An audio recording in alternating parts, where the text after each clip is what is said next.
G'day humans, welcome to the safe space for dangerous ideas. Here's an idea that is no longer quite as dangerous as it used to be.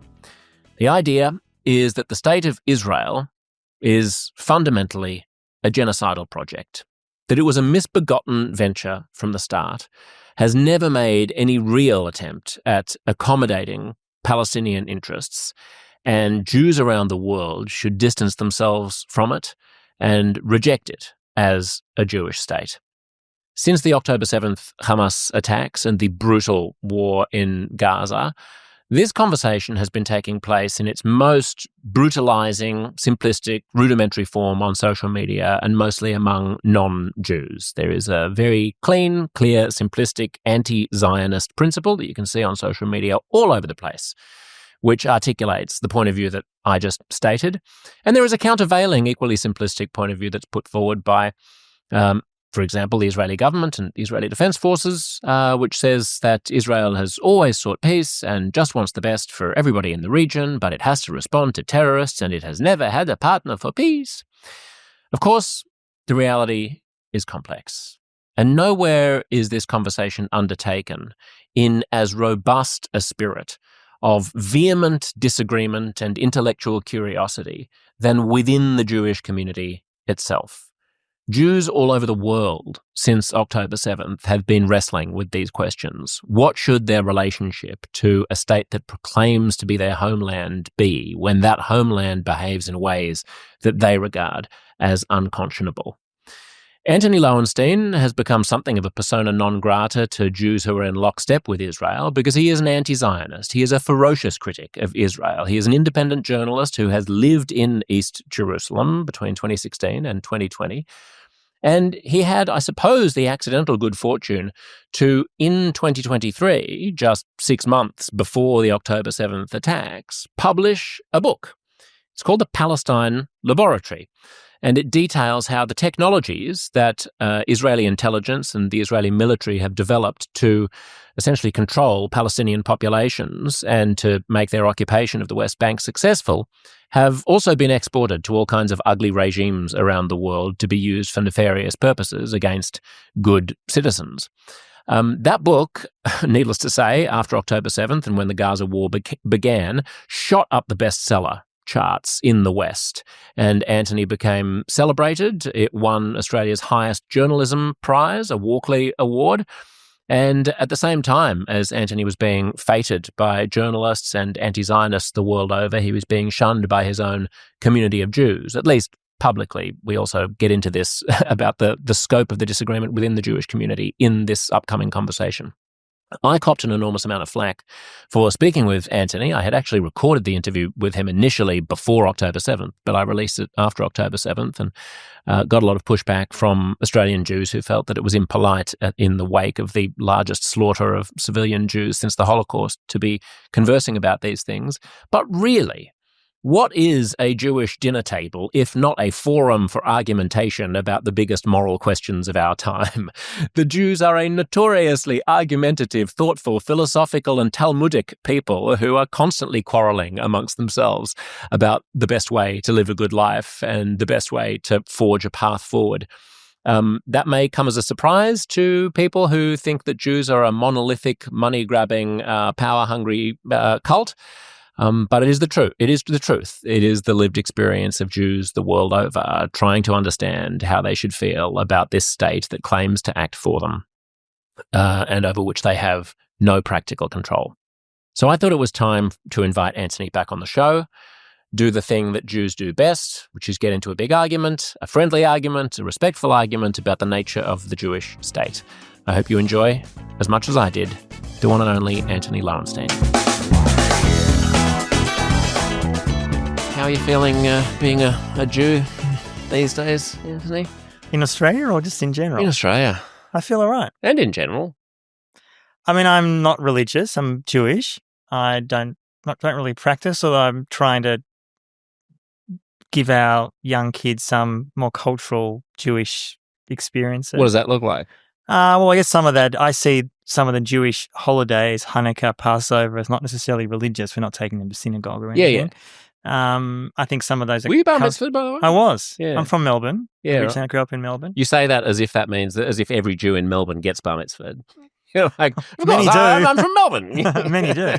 Yeah, I did. I was pretty... It would have been strange at that time if I wasn't, actually. Right. I mean, I didn't grow up in a religious home or anything, but... It is a pretty active Jewish community in Melbourne, isn't it? It is. And I grew up in a pretty traditional...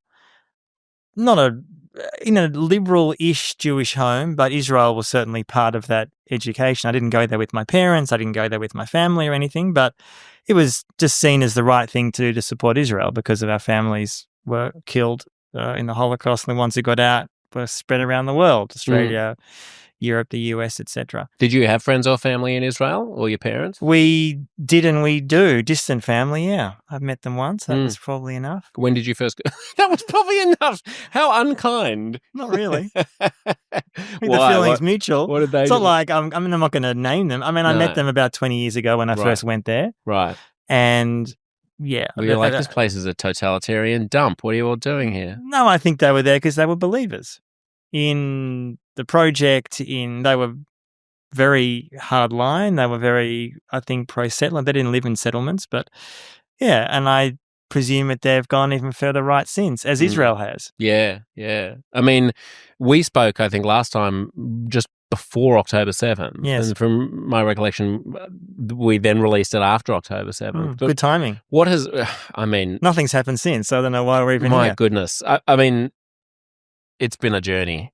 It's been a real journey, I think, for a lot of people, both Jewish and non-Jewish. Since then, what has your arc been like?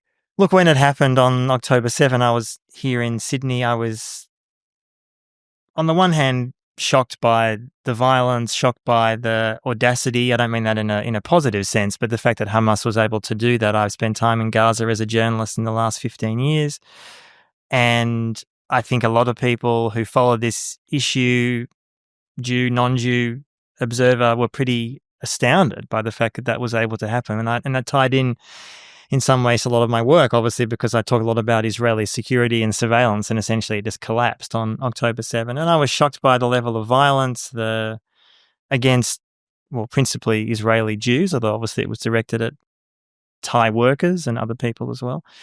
And I knew from the first day that Israel's response, I didn't know exactly what it was going to look like, but I knew it was going to be overwhelming, and in almost certainly what had happened in the past to Gaza, the every 2 or 3 year wars, would be a prelude to what was going to happen. And I guess for me, I had a book that came out in May of that year, The Palestine Laboratory, which obviously is not about that event, October 7, but it has, for a lot of people since, become a way to explain the moment we're in.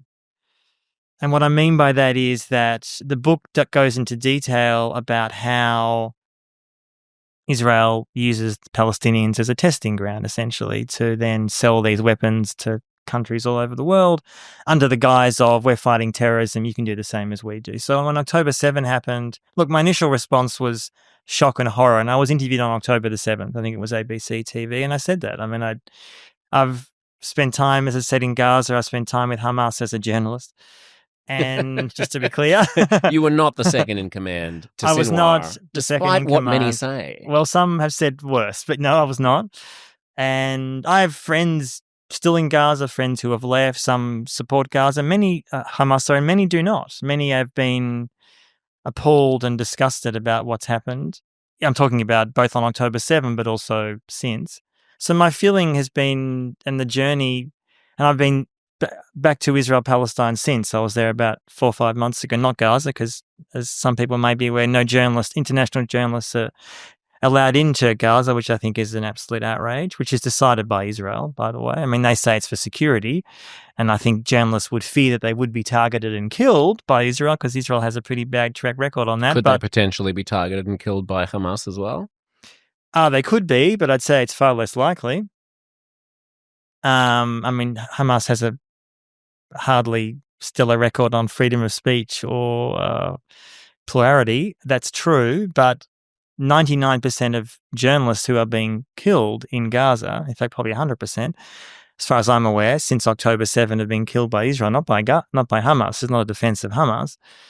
So I guess my journey has been one of trying to provide both an explanation of what Israel is doing and also a way to detail what I would call a deeply necessary, humane Jewish view compared to what I and many other Jews see as a mainstream Jewish establishment perspective, for want of a better expression, here and globally, who view Israel's war, I call it genocide in Gaza, as not just justified but necessary.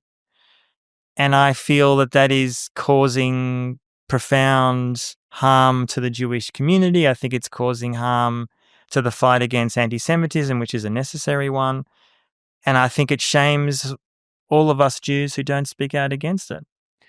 So there's been a sort of a waxing and waning of, I guess, fed upness with Israel, I would say, among the global Jewish diaspora that I've noticed since October 7th, 2023, where, I mean, it should be said to begin with that, I mean, if people don't know me or my work, I have in the past not been a Zionist and have felt that the idea of an ethno-state is very 19th century and regressive. And has that changed? It has a little. It has a little, and we can wrestle with that. Since October. And I'm also a relentless and tireless and unapologetic critic of the Netanyahu government and of the Likud and of the settler movement and of the occupation, and have said many times that it's immoral that, to require a people to live in a state of permanent refugee status in perpetuity in squalid open-air refugee camps. It's intolerable, and it's shameful that Israel hasn't figured out a way to get out of that situation. And because they don't want to. Ever since 2008, they certainly haven't wanted to. We can quibble about what the real motivations of the various players were throughout Oslo and throughout Rabin and and Olmer and those various offers, and what role the Second Intifada played. But it's certainly clear that for the past almost 2 decades, there's been complete intransigence and active steamrolling of any notion of Palestinian self-determination, largely the building of settlements. I mostly agree with that analysis, but mostly backed by the global Jewish establishment. Let's be clear on that. I'm not saying all Jews. I'm saying the mainstream, so to speak, Jewish voices. So in the US, that'd be AIPAC and others. In Australia, well, AIJAC it's interesting you others. say the mainstream Jewish voices, because there are prominent. I mean, it reminds me a little bit of the difficulty in figuring out what, like, the Arab street believes versus what Arab leaders or spokespeople believe, or like what Muslim women believe versus what the Muslims who are preaching in mosques tell us Muslim women believe. The pro-Israel hawkish organizations that constitute themselves as spokespeople for Israel in the West are hawkish. And the media goes to them 95% of the time. Frequently, yes, although you were interviewed on October 7th as well. I was, and they're up, of course. And but I suspect that if you poll, I mean, the conversations around the Seder table of the Jews who, at least, well, I was going to say at least in America, but I think this is true everywhere, that the center of gravity of the Jewish diaspora is closer to Jerry Seinfeld and Mel Brooks than it is to, who, by the way, are both a ringlet wearing, who, yeah, I mean, you can say Seinfeld, who his show was very funny. Let's preface my comment by that, is a pretty hardline pro-Israel hawk. And that's not exactly a secret. I mean, he's made comments about it. He's visited events in the settlements. I mean, I've never spoken to him personally, so hi, Jerry, if you're listening, but that's not exactly a secret. I mean, he's not there are things that Israel will do that he'll be critical of, is my point. So, pick your generic, sort of culturally Jewish, not particularly religious, not particularly ideological I disagree. person. No, that's not true. That is, one is deeply ideological. You can be most of your time is being a comedian, Jerry Seinfeld, writing films, sitcoms, whatever he does these days. But if you have a position, and he's asked now and then about his views on the Middle East, on Israel-Palestine, on US politics, not all the time, but some of the time. His views are deeply ideological. I don't think he says, oh, my day job is a comedian, but I just sort of now and then have views about Israel. I mean, it's obviously a big part of his life, and that's great for him. But it's pretty galling to see someone like him, and just use him as an example where I can't remember when it was, the last 5 or so years. I think he took his family to like a shooting range in the West Bank. This is not a secret. It's online. People can find it. To sort of, I guess, give his family that kind of experience of what exactly? Of this kind of Jewish militarism hard-on. That's basically what it is. Well, I don't know what that example is because I've never heard of that. But let's assume that I don't know if you actually don't know what I'm talking about, or if you're just pretending to not know what I'm talking about. What do you mean? You mean ideological? But I'm using him as a random example I pulled out of my ass of your average Obama voting, secular, basically Jew who, if you want to condemn them for being ideological because they feel an affinity for the state of Israel and for Zionism, that's one thing. My point is that they don't carry water for Netanyahu and the Likud. They're not AIPAC. They're not the Israel lobby. They're not They might not be AIPAC. They're not super exercised about whether or not we expand settlement building in the West Bank. And frankly, they'd probably rather that Israel didn't. But to me, I'm not saying you have this view, maybe you do, I don't know. I think there is a mistake to overly focus on Netanyahu and the Likud. Obviously, he's prime minister. He's a very important figure. He's the government. He's a coalition. The issue in Israel is not Netanyahu.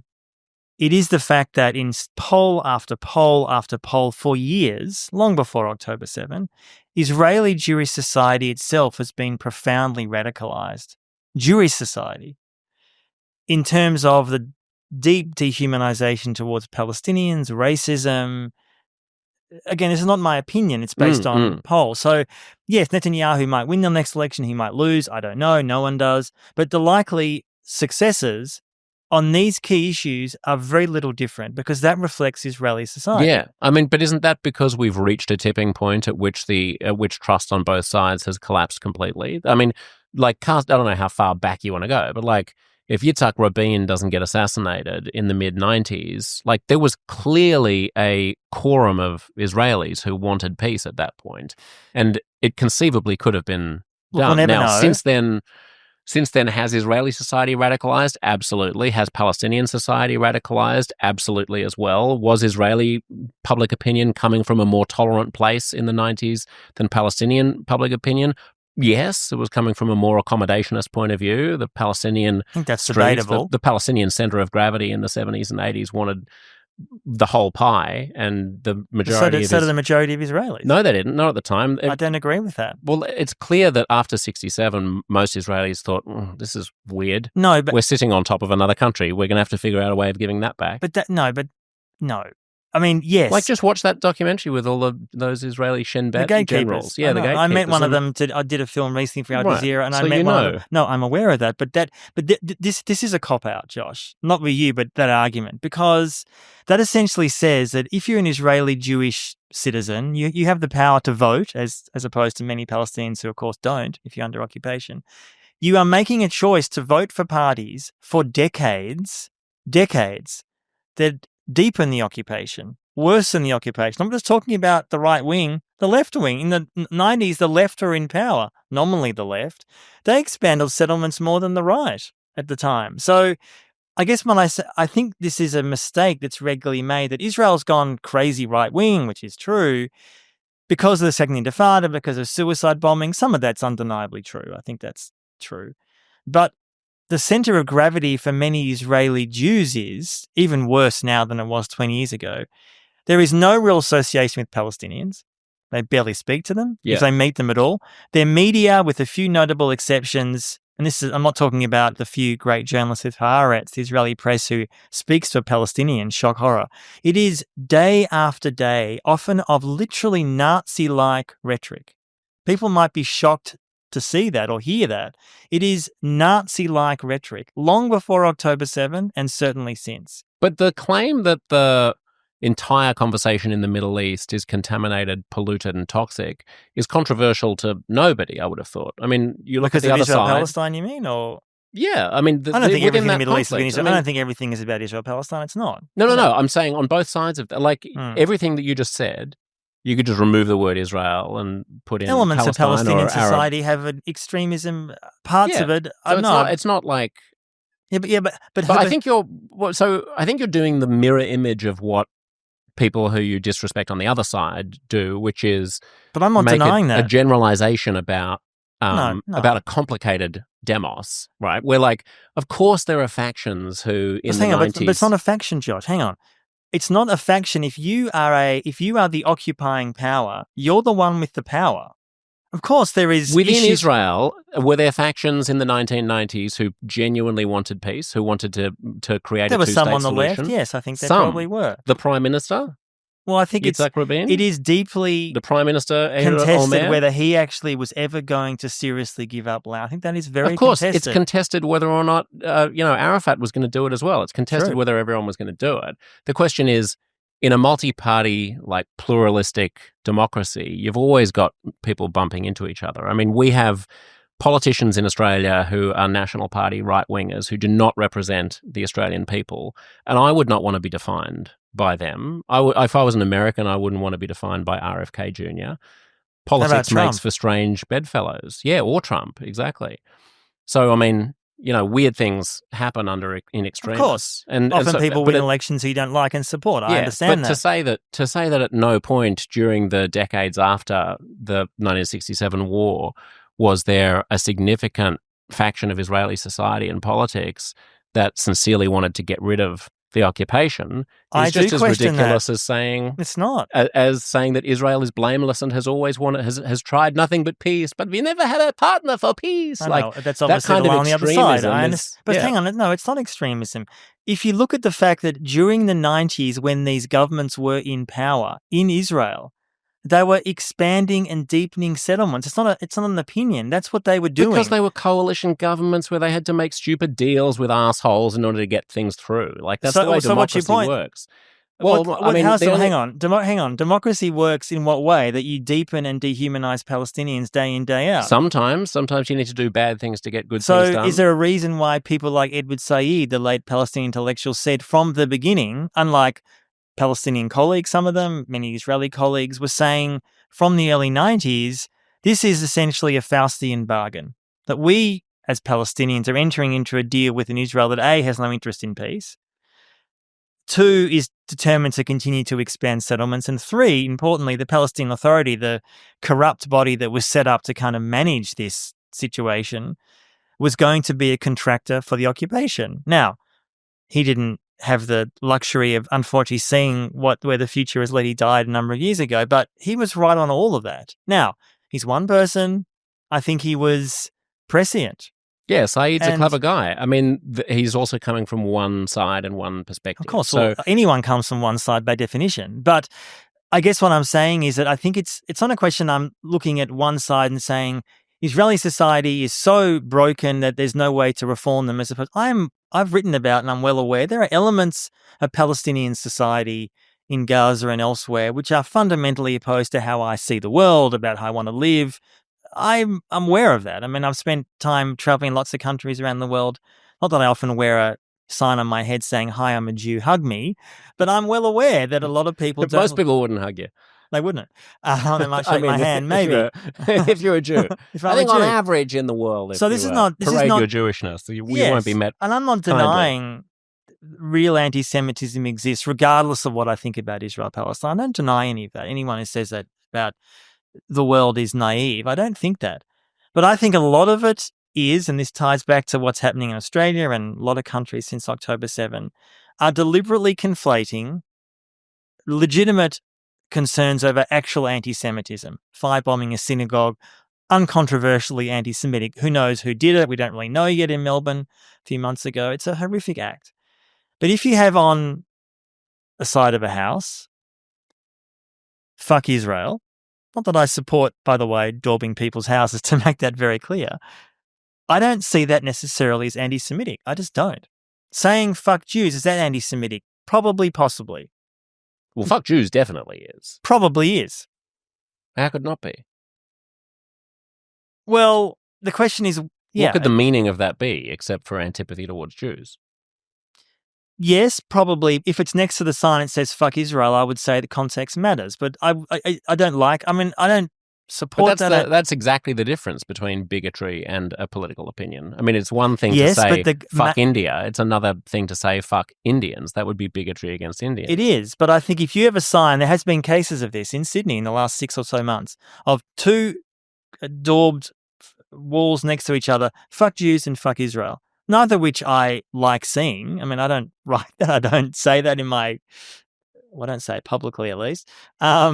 I think that there is a deliberate attempt by many political forces in this country and many countries to whip up profound fear within the Jewish community, of which there's, 120,000 or so Jews in the country, to make them feel like, as is regularly said, it's essentially as 1933 Berlin here.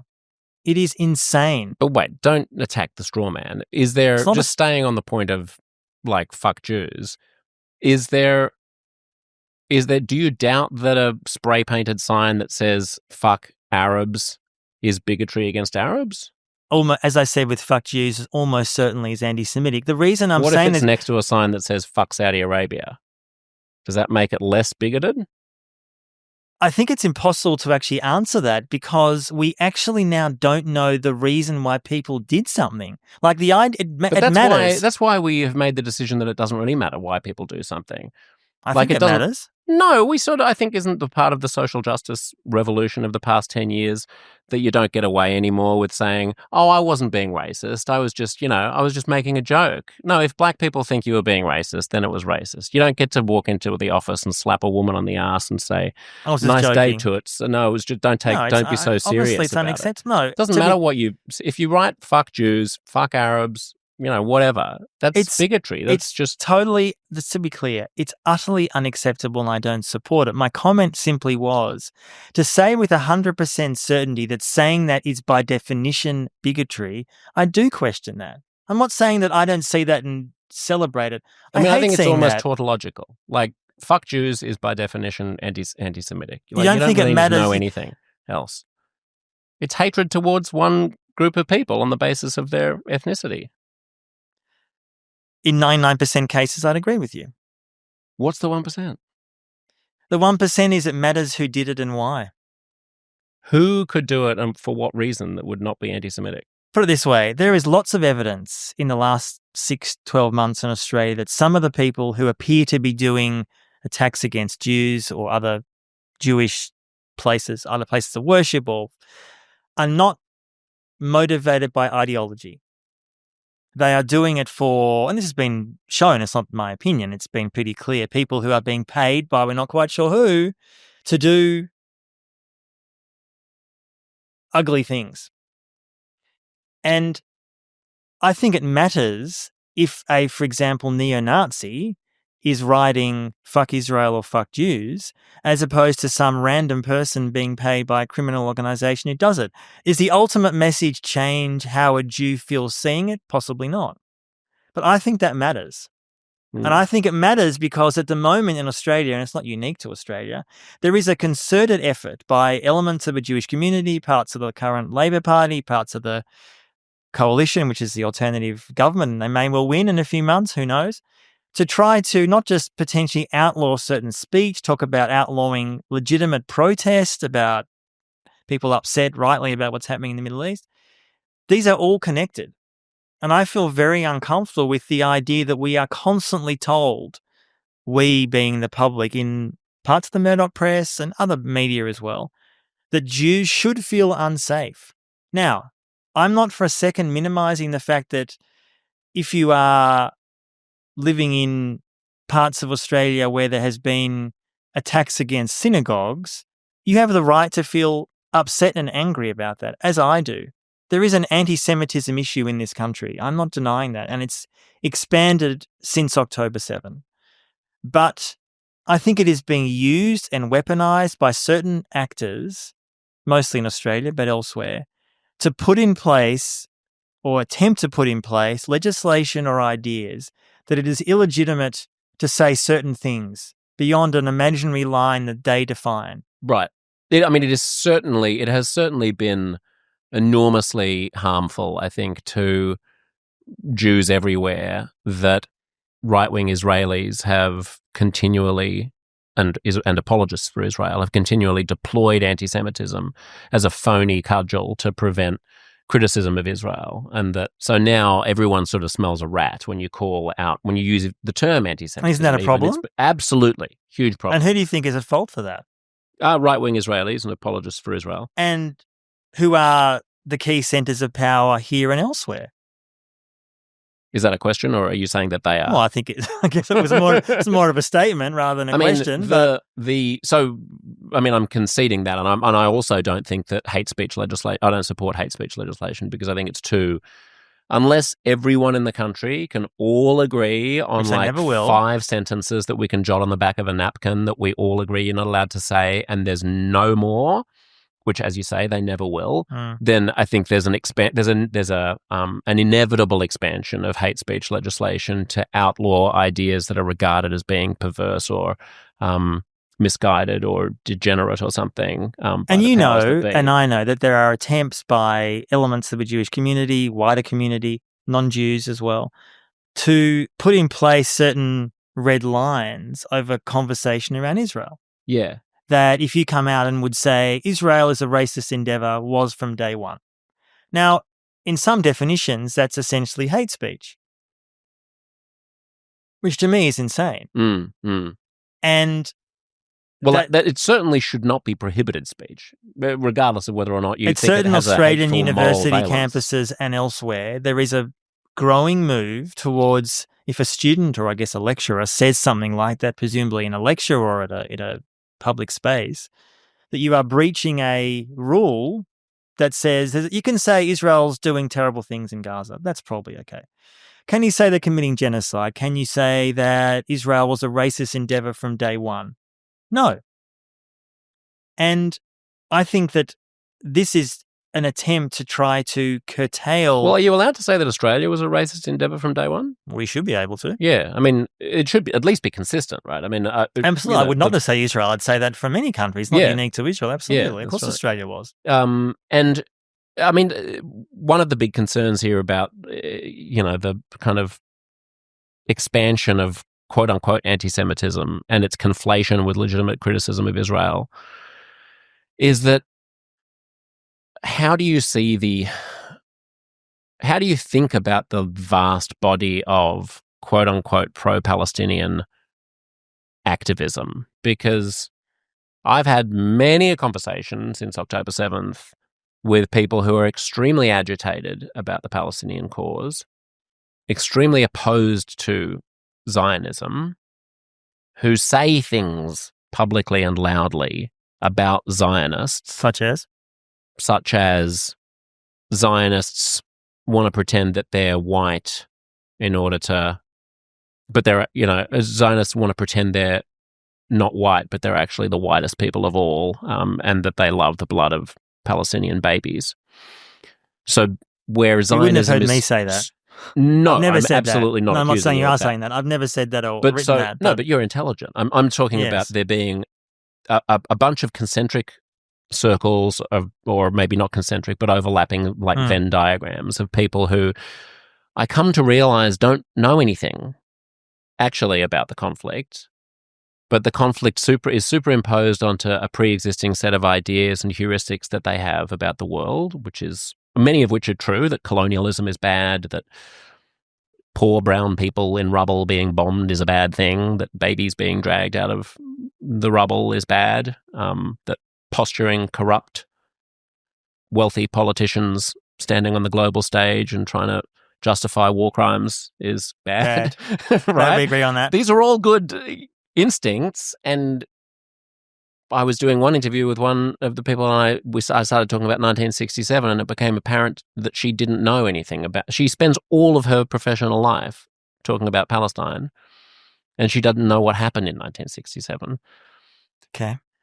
How do you wrestle? So that's where I start feeling like there's a definition of anti-Semitism that could be that the Jew of nations is sort of like regarded, it suffers an undue focus from people who really could just as well have picked up any other thing that the algorithm puts in front of their face. Look, my response to that, obviously I don't know, I'm not asking you to say who that was. I don't know who that was, not that it overly matters. Look, there's a one side of me that thinks people should know history and read and understand as an issue they talk about as extensively as possible. On the other hand, if you were speaking to someone in 1985 about South Africa, apartheid, would you overly care if they said we're against apartheid, the blacks are being oppressed?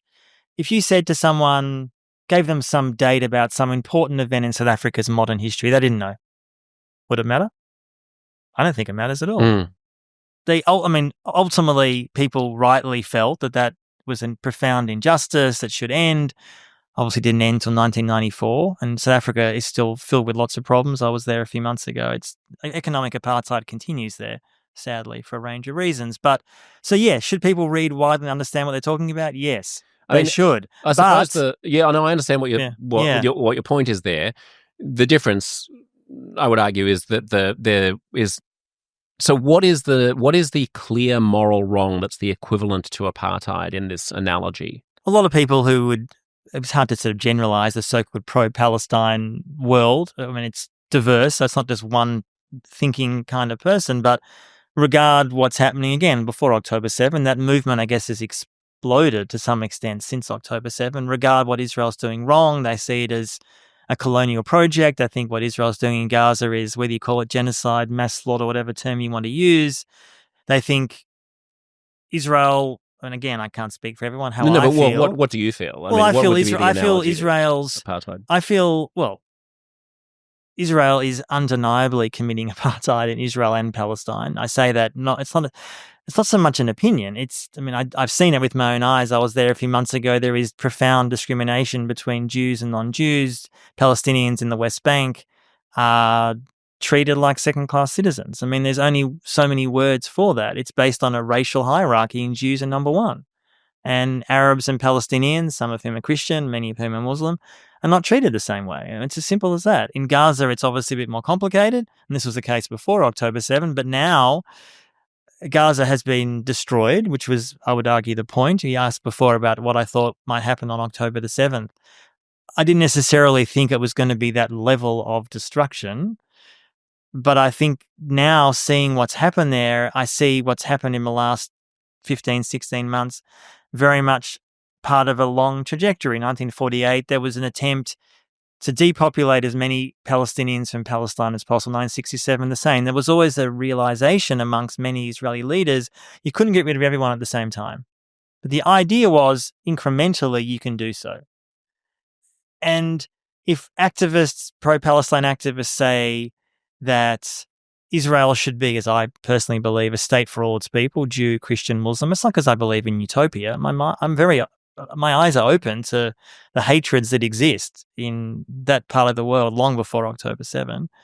But I do not accept the fact, and I do not feel any safer as a Jew with a Jewish state existing. In fact, I would argue, as I have for years, that the existence of a Jewish state as it is currently constituted makes us all much more unsafe. And it increases anti-Semitism. Yeah, doesn't justify certainly since October 7th and the war in Gaza. But I mean, you and I would put different emphases on the extent to which the right wing in Israel is responsible for this versus Israel as a theoretical notion as a whole. But clearly, that is an albatross around the neck of every Jew in the world, and people are much less safe as a result of what's happening there. But it's more unsafe to be finally, just briefly, it's more unsafe to be a Jew in Israel than any other place in the world. Well, not than any other place in the world. Well, virtually. Syria, Iraq, Tunisia, almost any Arab Muslim country. Well, there are a handful of Jews in those countries, not many, but okay, where the majority of Jews live, Europe, and again, I'm not denying the Jews have had to self-select the few places where they're not. But they're not safe in Israel. But why is that? So some would say, well, it's because Arabs just hate Jews. Muslims just hate Jews. I don't accept that. Of course, there are some Muslims who hate Jews. Yes, absolutely. But it's obvious. Yes, I think everyone will accept that it's both. It is partly Israeli actions, but long before Israel, there was many an Arab or Muslim town that you could go into, and the easiest thing in the world would be to get a mob going against a Jew. I mean, like, it's not... Well, there was obviously history. There were pogroms before 1948, but there's also lots of examples of both communities living pretty well together too. Both. Yeah, of sure. course. But I mean, as you were saying, the amount of the corrosion of the conversation on both sides in the past few decades has reached fever pitch, such that the prospect of those two communities getting along peacefully seems as distant as ever. It's distant now, but at the same time, the current trajectory, as I've said for a long time, is Israel's moving towards becoming a theocratic state. To hear the rest of this conversation, go to uncomfortableconversations.substack.com/listen, and you will get your own personal premium podcast feed with at least 3 extra episodes of the podcast every month and heaps of extra stuff, including the remainder right now of the fabulous conversation you've just been hearing. If it was worth listening to this much of, don't rob yourself of the rest. Pull out your phone right now and search for Uncomfortable Conversations on Substack.